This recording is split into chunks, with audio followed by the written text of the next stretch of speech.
Russ Howard. Russ, how's it going? Hey, Def Leppard shirt. I know I'm gonna like this table.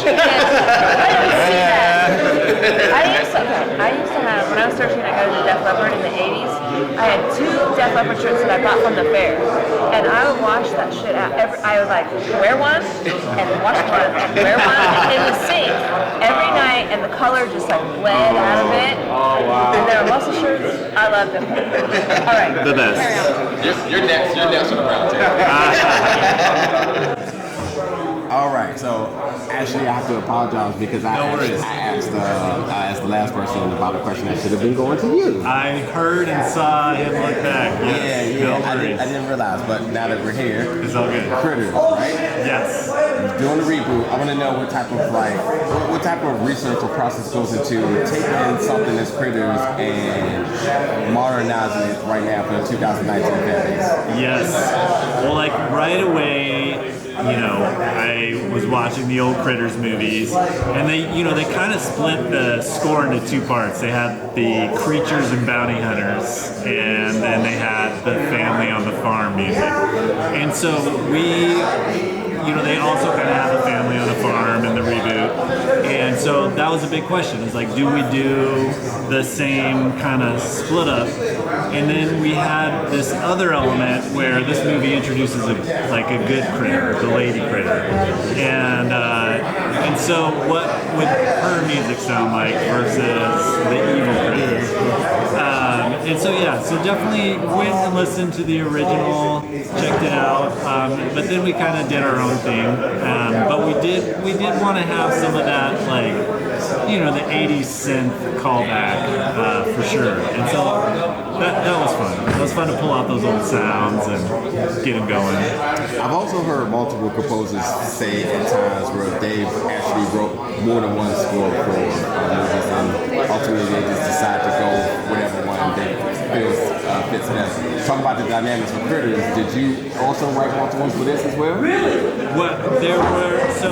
We had an approach that me and the director thought would work for a chunk of the film. Yeah. And as we were getting through it, we're like, you know what, this is not working as great as we wanted to. And we kind of shifted gears a little bit. But we kind of were going down a little bit of an E.T. path for a little bit, that old Spielberg sound. And it just it got more and more fun to hear more of the 80s, John Carpenter type style more. And so we kind of turned the ship around halfway to dig into the John Carpenter vibe more. You guys okay, the cleanse now. Obviously, something very, very common. Is there any dynamics between movies and actually in terms of the cleanse, or the dynamics of doing something original more or less than having to come up with something that's a reboot. Got it. Yeah, the cleanse was a really fun process. That was actually where I met the director for Critters. We did the cleanse. So on the cleanse, I was part of a composing team with some other composers, and that really was such a fun experience to collaborate with 2 guys that I admire their music so much. And what was fun about that, we had this studio jam session where we just threw all the trash out of the garbage cans and grabbed all these out-of-tune instruments and just banged on them for 3 hours. Just sit and record, and then and that became the stuff we would grab from to create parts of the score. It was a really fun, creative work environment. I loved it. Yeah. What do they call those at Amazon or in Google? Those type of work-friendly environments where you can just kind of do whatever you want. That's what it kind of sounds like. Yeah, it was a little bit like that. So, but when you're doing a movie, I guess I'm trying to ask, movie and television, is there any really strong contrast between the two? I would say the biggest contrast is usually time. Usually, a TV show, you may only have a week to do all the music. and a movie, hopefully every 3 to 4 weeks. And so there's just a little bit more time to like come up with a bunch of ideas and try things out. Whereas TV, usually it's like you try 1 or 2 things and then you're on to the next thing. You just have to bang it out. Yeah, I did. I worked on the Dollhouse show, and it was like 50 minutes of music every week, and there were a couple guys working on it, but it was just, you pretty much like the first idea that comes in your head, you get it down, and that was it. On to the next one.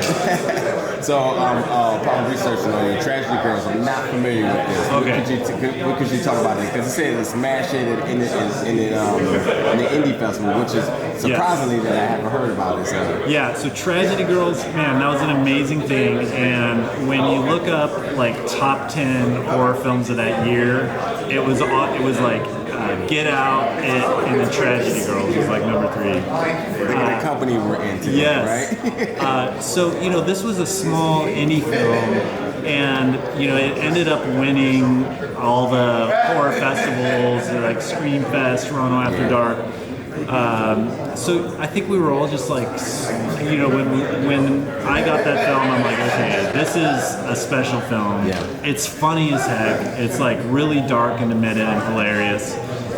So I knew it was going to make some buzz, and I just didn't want to fuck it up. I just wanted to make like the best. I don't know if I can say that.